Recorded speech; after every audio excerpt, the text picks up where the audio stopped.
4 मार्च के दिन यदि आपको फिजिक्स में पास होना तो ये वीडियो आप देख कर चले जाइए, मैं गारंटी लेता हूं कि आप फिजिक्स में पास हो जाओगे।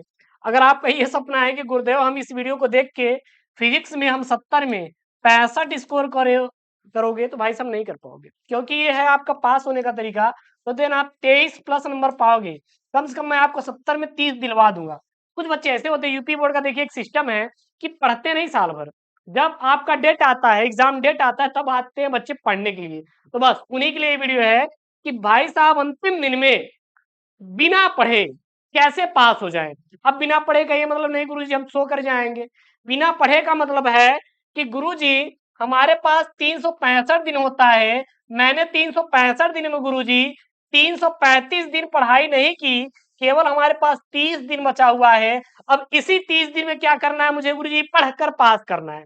मैंने 335 दिन गुरुजी कुछ नहीं पढ़ा, लेकिन अब ये जो 30 दिन है इसी में गुरुजी हमें पढ़कर क्या करना है? वारा न्यारा करना है। तो बिल्कुल आप बहुत ही सही वीडियो पर आए हैं, और सबसे पहले आप लाइक करिए, आज लाइक करिए। बिना पढ़े फिजिक्स में पास करवाएंगे गुरुजी, इतना चपुआ ट्रिक बताएंगे ना, तो हम पास तो हो ही जाएंगे कुछ भी। बिल्कुल आप बहुत ही सही वीडियो आज चॉइस किए हैं। तो देखिएगा, ये भौतिक विज्ञान का पेपर है गुरुजी। पेपरवा कब है? अरे यार 4 मार्च को है आपका पेपर।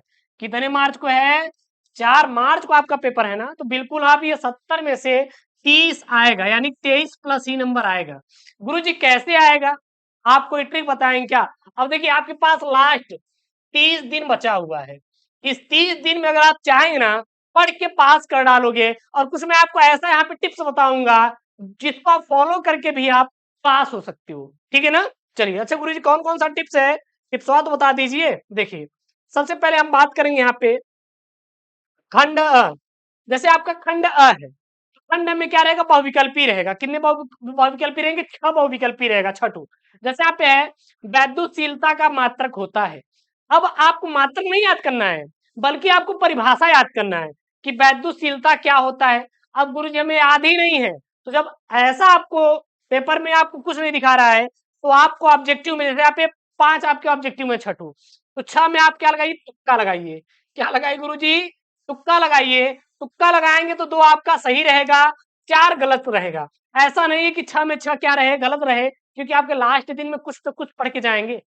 पढ़ के जाओगे नहीं, तो आराम से 6 ठो है, तुक्का लगाएंगे कम से कम 2 ठो। और एग्जामिनर एग्जामिनर कभी ऐसा मिल गया कि वो स्टेप मार का दे रहा है। स्टेप मार का मतलब समझ रहे हो कि आपको अगर वो गलत भी है, आपने लिखा है, तब भी आप 6 में से कम 3 नंबर पा जाएंगे। तो 23 में से 3 पहले ही आप पा गए। अब 20 नंबर की हमें क्या है गुरुजी? जरूरत है। 20 नंबर और आपको चाहिए पास होने के लिए। तो बहुविकल्पी में आप तुक्का मारिए, लेकिन करिए सभी, गलत ही करिए, लेकिन हर एक क्वेश्चन को अटेम्प्ट करके आना है। ये सबसे बड़ा मोटिवेशन है आपके लिए। देखिए, आपको जितना डराया जाएगा ना, उतना आप डरेंगे। तो डरिए मत यार, बहुत बड़ी चीज नहीं है यार। यूपी बोर्ड एग्जाम पास हो जाओगे। तो तुक्का मार के हम बहुविकल्पी गुरुजी कर लिए। चलिए ठीक है गुरुजी, कर लिए। उसके बाद देखिए, जब ये सब प्रश्न आए ना, जब ये सब प्रश्न आएंगे, तो आपको क्या करना है? सबसे पहले आपके पास 30 दिन बचा हुआ है, 30 दिन। तो आप क्या करिए? डेली डेली एक टॉपिक पढ़िए। कितना? एक टॉपिक पढ़िए। तो आपको 30 दिन में कितने टॉपिक रहेंगे सर? 30 टॉपिक रहेंगे। 30 में से मैं गारंटी दे रहा हूं कि आपका वहां पे 5 से 4 टॉपिक जरूर फंसेंगे, और ये आपको कम से कम 20 प्लस नंबर आपको दिलवाएंगे। 20 प्लस आपको नंबर दिलवाएंगे। जैसे यहाँ पे है दो सीधे समांतर, क्या यहाँ पर? दो सीधे समांतर अनंत लंबाई धारावाही चालकों के प्रति एकांक लंबाई पर लगने वाले बल का व्यंजक लिखिए। ये एक इंपॉर्टेंट टॉपिक है। तो ये सब आपको टॉपिक क्या करना है? तैयार करके चले जाना है। ये सब टॉपिक तैयार करके चले जाना है। और गुरुजी, अब मान लीजिए आपको पेपर में नहीं आ रहा है, आपको प्रश्न बिल्कुल भी नहीं आ रहा है, लेकिन यहाँ पे एक चीज आपको समझ में आ रहा है गुरुजी, आवेश। आवेश मतलब प्लस क्यू और गुरुजी माइनस क्यू। जो धनात्मक और ऋणात्मक होता है वही क्या होता है? आवेश। इसके बारे में कुछ भी लिखो, लिखो जरूर। आवेश के बारे में लिख कर आओ। मान लो आप आवेश के गतिशीलता को नहीं जानते, आवेश की गतिशीलता से आप कुछ भी नहीं समझ में आ रहे हैं, लेकिन आपको यह समझ में आ रहा है गुरुजी आवेश क्या होता है। आवेश क्या होता है ये तो आपको आ रहा है ना, भले ही आपको गतिशीलता है चाहे ना है। अगर आवेश के बारे में लिखेंगे, अगर ये 1 नंबर का है, तो एग्जामिनर आपको आधा नंबर जरूर से जरूर देगा। क्योंकि फिजिक्स भाई आपको प्रैक्टिकली करना रहता है, फिजिक्स में रटने की जरूरत नहीं है। यदि यहाँ पे दो समांतर अनंत लंबाई धारावाही चालक का है तो यहाँ पे आप चालक का मतलब आपको आता है कि नहीं, आप किसी को लिखकर चले आओ, इसकी परिभाषा ही लिखकर चले आओ और आप कुछ मत करिए, आप इसकी परिभाषा ही लिखकर चले आओ। एग्जामिनर आपको पूरा नंबर देगा, काटेगा नहीं, कभी भी एग्जामिनर काटेगा नहीं, चाहे आधा ही नंबर मिले लेकिन आपको मिलेगा जरूर। ये होता है स्टेप मार्का। तो आपको क्या करना है, जब भी आप को क्वेश्चन का आंसर ना आए तो आप कुछ भी करके आओ, लिख कर आओ जरूर। अब देखिएगा, जैसे गुरुजी आप न्यूमेरिकल है, अब आपका लास्ट में आपने न्यूमेरिकल को सॉल्व किया, आंसर हमारा गुरुजी आ रहा है गलत। क्या आ रहा है गुरुजी, गलत आ रहा है। तो क्या गुरुजी हमें हमें नंबर मिलेगा, बिल्कुल आधा नंबर मिलेगा। अब क्यों मिलेगा, क्योंकि होता है करेजा स्टेप मार्किंग। क्या होती है, स्टेप मार्किंग होती है बोर्ड में। अगर किसी ने नहीं बताया है तो ये ध्यान दो कि आपके बोर्ड में क्या होती है, स्टेप मार्किंग होती है। और अगर आप ये नियम फॉलो कर रहे हो जो मैं आप बता रहा हूं तो आपको आप पास हो जाओगे। यार 70 में 23 प्लस ही आएगा, 25 आ जाएगा लेकिन 21 नंबर नहीं आएगा। जो मैं आपको बता रहा हूं, हर एक क्वेश्चन को आपको करना है, गलत ही करो जरूर। आपको कुछ भी आ रहा है, जैसे आप 10 फैराड संधारित्र की धारिता 50 वोल्ट की बैटरी जुड़ा है तो कितनी स्थिर विद्युत ऊर्जा संचित होगी, तो आपको ये लिखना है। आप गलत ही लिखो, 10 फैराडे क्या उसके बारे में लिख दो लेकिन लिखो जरूर। आपको एक भी क्वेश्चन छूटने की जरूरत बिल्कुल भी नहीं है। उसके बाद देखना, ना पास हुए तो आप कहना, अब ना पास हुए तो कहना। अब अच्छा ये बताइए, अब ऐसा तो है नहीं कि आप लास्ट 30 दिनों में कुछ पढ़ेंगे नहीं, आप कुछ तो पढ़े रहेंगे, कुछ तो आपको आता रहेगा। क्या नॉर गेट आप नहीं पढ़ के जाएंगे, सर बिल्कुल पढ़ के जाएंगे। हमें सर ये आता रहेगा, क्या आप ये न्यूमेरिकल नहीं करके जाओगे, बिल्कुल करके जाओगे यार। क्या ये आप आप इसको पढ़ के नहीं जाओगे, ये वाला, या फिर ये नहीं पढ़ के जाओगे कि किसी सूक्ष्मदर्शी की विभेदन क्षमता का सूत्र लिखिए, सूक्ष्मदर्शी की विभेदन क्षमता कैसे बढ़ाएगी परावर्तित दूरदर्शी का किरण आरेख। क्या आपको ये पता नहीं रहेगा, तो भाई पता रहेगा आपको, ये सब सारी चीजें क्या रहेंगी, पता रहेंगी। तब भी अगर आपको यहाँ पे ये चीजें कर दोगे मतलब 10 नंबर तो आप याद करके जाओगे। 10 नंबर क्या करोगे, आपको याद रहेगा। 2 नंबर 3 नंबर आप फ्री में बहुविकल्पी से लगा लिए, कितना हो गया आपका, 13 नंबर हो गया। 13 नंबर हो गया। उसके बाद जैसे कि मान लीजिए ये सब आपका प्रश्न यहाँ पर दिया है कि किसी विद्युत विद्युत तरंगों के किन्हीं दो गुण बताइए और एक समांतर विद्युत चुंबकीय क्षेत्र में 20 वोल्ट मीटर इनवर्स आयाम में दोलन करता है तो वैद्युत क्षेत्र की ऊर्जा घनत्व ज्ञात कीजिए। अब देखिए यहाँ पे आपका 3 नंबर का है।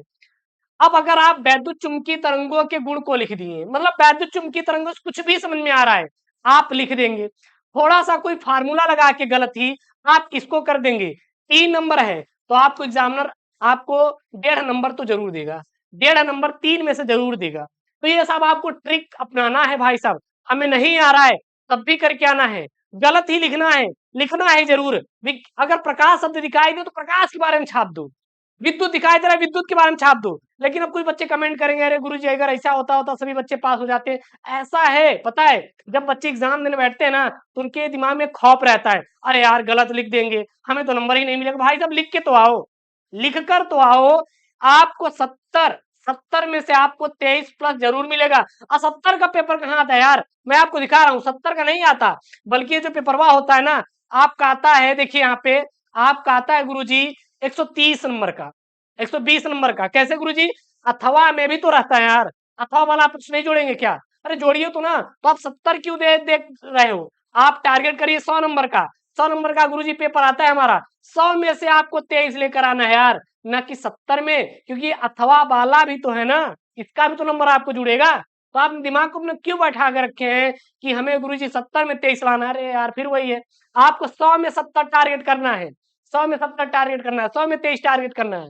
तो क्यों नहीं ये चीज हो पाएगा, ये नहीं आ रहा तो ये तो करके आओगे। अनुनाद क्या होता है आपको नहीं समझ आ रहा है, लिख दो, गलत ही लिखो, लिख दो।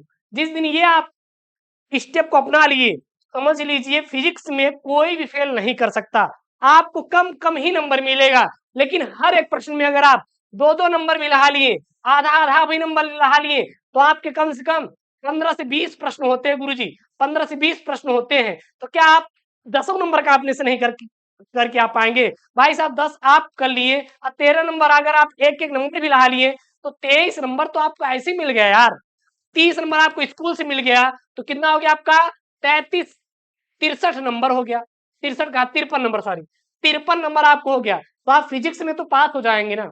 तो ये उन वीडियो के लिए है, उन बच्चों के लिए है जो कि आज तक कुछ भी नहीं पढ़े हैं और लास्ट दिन में जाते हैं पढ़ने के लिए।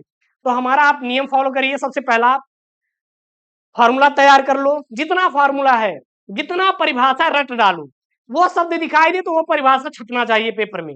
हर एक क्वेश्चन को करके आना है, गलत ही करो, करो जरूर। अगर आपको अनुनाद दिखाई दिया तो अनुनाद के बारे में जो मन में आ रहा है बस छाप दीजिए। प्रकाश दिखाई देता प्रकाश के बारे में छाप दीजिए। कॉपी भरिए, एग्जामिनर नंबर आपको देगा।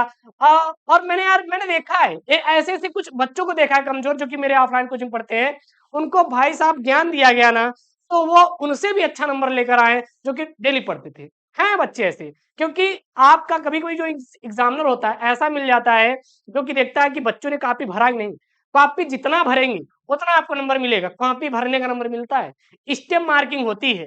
आपका भले ही गलत आंसर आ रहा है न्यूमेरिकल में, अगर आपने न्यूमेरिकल किया है तो आपको आंसर पे नहीं बल्कि स्टेप मार्किंग दिया जाता है।